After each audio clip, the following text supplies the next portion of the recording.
What's up, Night Owl? Steely here, back with another Virulent review, this time with the walking simulator, Death Stranding. Death Stranding takes place in a futuristic version of the United States after a catastrophic event nearly wiped out all of humanity. You play as a delivery driver who is sent on a mission from the capital to connect all of the United States cities to a centralized network from East Coast to West Coast. I gotta say, right away, the game takes your breath away with how gorgeous it is. The setting, the landscape, the graphics, animations, everything is just beautiful. Every character looks and feels so alive, and each voice actor is shown as their character in-game, with Norman Reedus and Mads Mikkelsen as primary actors in the story. The music is mostly done by Low Roar and adds a nice pleasant feeling to the overall experience. I was also happy to hear Bring Me the Horizon in there as well. The gameplay is not for everyone. This topic could even be considered a little controversial, as the primary game loop is just delivering boxes from one location to another. This serves as the meat of the game, and it was kind of boring for me at first. After a few slow hours of introductory missions, the game finally opens up to you, and you have access to community-built structures and new gadgets and toys to play with. This is when the game starts getting really addictive. As you progress through the game, those new fancy gadgets help you deal with an increasingly difficult terrain. As you get closer to the end of the game, it starts feeling a little unnecessarily difficult, like they forced the difficulty on you. One mission in particular had you carrying a giant bomb up a mountain during a blizzard so you couldn't see anything, and you get attacked by a bunch of enemies. Now, I don't mind a challenge, but this just felt silly and out of place. Now, before I get to the bad, let me just say that I did enjoy the core gameplay. I spent hours planning routes and rebuilding roads and player structures so everybody could make their deliveries easier. It was fun. Now, this game does have one huge glaring issue for me.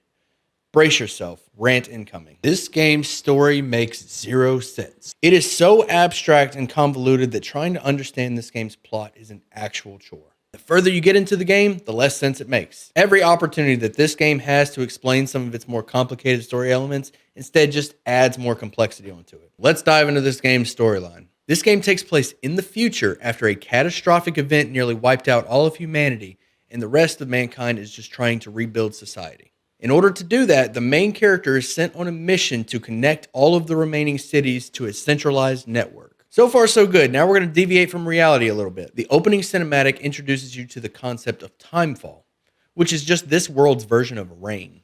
Whenever a raindrop hits something, it ages drastically. This is shown right away when a raindrop lands on the main character's head and that spot of hair begins to turn gray. A drop later falls on a photograph and that spot on the photograph begins to fade. The birds that get caught in the rain immediately grow old and die as they plummet to the ground. So right away, the game is explaining to you that rain is destructive and it's best to stay out of it. Humans have gotten around this by wearing timefall-resistant clothing and building structures that can withstand the ages that come from rain. After you learn the basic controls, the game introduces you to the concept of death, which does not work the same way it does in the real world. When a person in this world dies, the body begins to decay, and after 48 hours, that body triggers an event called a void out. A void out is essentially a giant explosion that can level an entire city, and it wipes out all living things in the area. It also creates these invisible creatures called BTs, which are like ghosts that hunt down people and eat them. You're introduced to this concept right away after a member of a terrorist organization commits suicide in order to nuke the city he's in.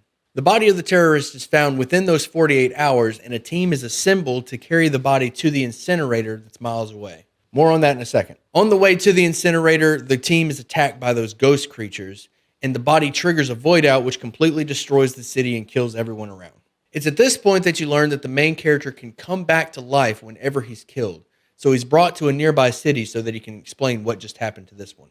Shortly after this event takes place, the game gives you yet another body that needs to be delivered to the incinerator. This time showing you what happens when you actually make it to the incinerator and why it needs to be so far away from the town. After you burn the second body, a substance called chiralium is released into the air, which causes it to rain, and it also causes ghosts to show up. So all of this body burning needs to happen far away from civilization. So just to recap, whenever a person in this world dies, you can either burn the body, which causes time-altering rain and bloodthirsty ghosts to show up in the area, or the body becomes a nuclear weapon after 48 hours that creates a giant crater in the ground where a city used to be.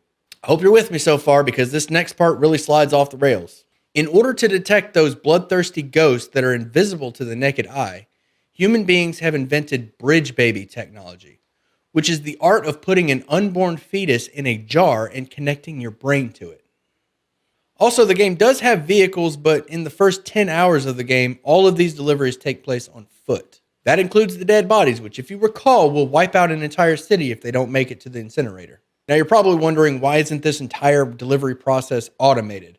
It's not like the technology isn't there. The game even tells you that deliveries used to be done by unmanned vehicles and drones, but watch this clip and listen closely as to why this process is no longer automated. Back in the day, AI did everything. Deliveries were handled by unmanned vehicles and drones. And all we had to do was sit back and let them work. It was revolutionary, damn near singularity. No reason for it not to take off, but it didn't. People didn't like it when we took the human element out of the service industry.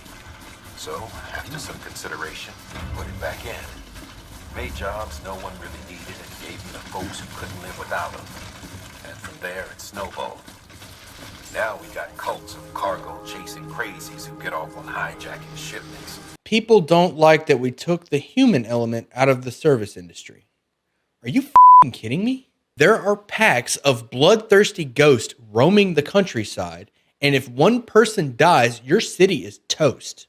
Oh, and the rain can kill you. This is not a deep, thought-provoking storyline. This is just nonsensical. And if ghost and the weather isn't enough, there's also this terrorist organization, which I mentioned earlier, being run by a psychopath who wants to bring about the extinction of mankind. And he also has superpowers, because why not? It's not that I don't like complex story elements, but as a writer, you have to understand that the more complexity you add to your story, the harder it is to remain consistent. This game really fails to keep up with itself. I mean, how does a villain, who can teleport, by the way, have a hard time ending this world? Here's an analogy. Imagine you're a delivery driver, and there's a terrorist organization run by Heath Ledger's Joker with superpowers, and every dead body becomes a nuclear weapon after 48 hours.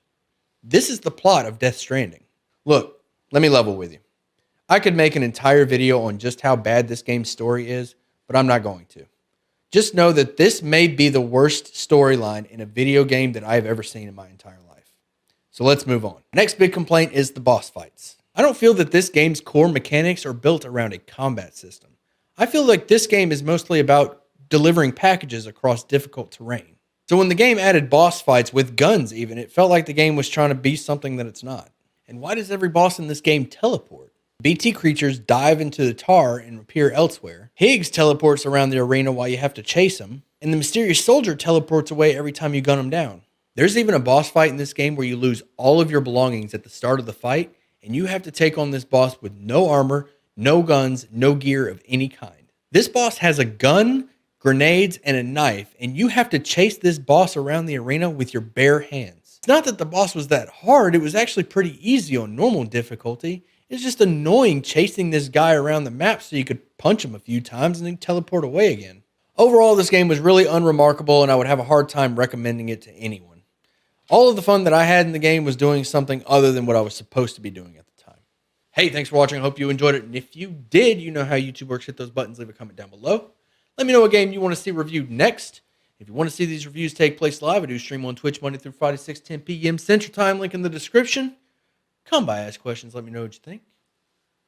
And as always, see you at sundown.